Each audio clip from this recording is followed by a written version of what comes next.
மாலை முரசு நேயர்களுக்கு வணக்கம். இன்றைய பங்குச்சந்தை நிலவரம் எப்படி இருக்குன்னு சொல்லி பார்க்கலாம். நிஃப்டியை பொறுத்த மட்டும் 21,700 பக்கமாக இன்னைக்கு ஓப்பன் ஆக சான்சஸ் இருக்குது. ஸோ எஸ்ஜிஎக்ஸ் நிஃப்டி ஃபியூச்சர்ஸ் 21,786 இருக்குது. ஸோ ஸ்பாட் நிஃப்டி 21,700 பக்கம் இருக்கலாம் ஓப்பனிங் இன்னைக்கு. ஸோ அது அது மட்டும் இல்லாமல் நான் ஆல்ரெடி சொல்லியிருந்தேன், 21 பக்கம் சப்போர்ட் ஜோனாகவும் 23 பக்கம் ரெசிஸ்டன்ஸ் ஜோனாகவும் இருக்கும் அப்படின்ற மாதிரி சொன்னேன். அதாவது 21னா 21லேருந்து 21,400 ஒரு 400 பாயிண்ட். அதே மாதிரி மேலே 22,600. ஸோ அதெல்லாம் அங்கே ரெசிஸ்டன்ஸ் ஒன் ஆகும். ஸோ மார்க்கெட் ஒரு பையிங்கில் இருக்கிறீங்க அப்படின்னா 22 கிராஸ் பண்ணி அது போகும்போது ஸோ நீங்கள் கொஞ்சம் கொஞ்சமாக ப்ராஃபிட் புக் பண்ணிக்கலாம், திருப்பி கீழே வரும்போது பை பண்ணிக்கலாம். ஸோ அப்படி தான் இருக்கும் மார்க்கெட் பொறுத்த மட்டும்.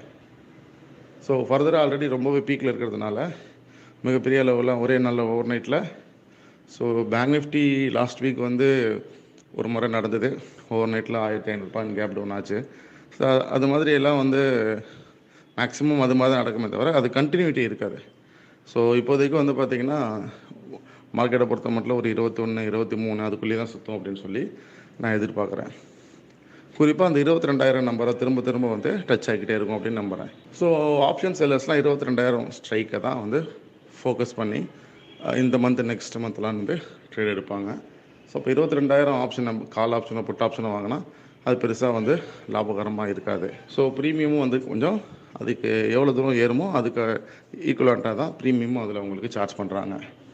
ஸோ அதனால் உங்களால் ஆப்ஷன் பை குறிப்பாக 22,000 அந்த மணி இந்த மணி அது மாதிரி வரும். இந்த மணியில் எடுக்கலாம். நீங்கள் ஒரு ஆப்ஷன் எடுக்கிறீங்கன்னா டைம் வேல்யூ இல்லாத இந்த மணியில் ஆப்ஷன் எடுத்திங்கன்னா தென் ஸ்டாப் லாஸோட கூட அதில் நீங்கள் போயிடலாம். ஸோ அது பெட்டராக இருக்கும். ப்ளஸ் இன்வெஸ்டிங்க்கு சொல்லுவது ஆல்ரெடி ஏற்கனவே 7,000 8,000 இருக்கும்போது பை பண்ண சொல்லியாச்சு. பை ஆயிடுச்சு. இப்போ 24,000 வரைக்கும் வரும்னு சொல்லியாச்சு. ஸோ அது 24,000 வரும்னு சொல்லி 5 வருஷத்தில் வரும் 2019 சொல்லியாச்சு. அதுவும் 22,000 தாண்டி ட்ராவல் ஆகிட்டுருக்கு.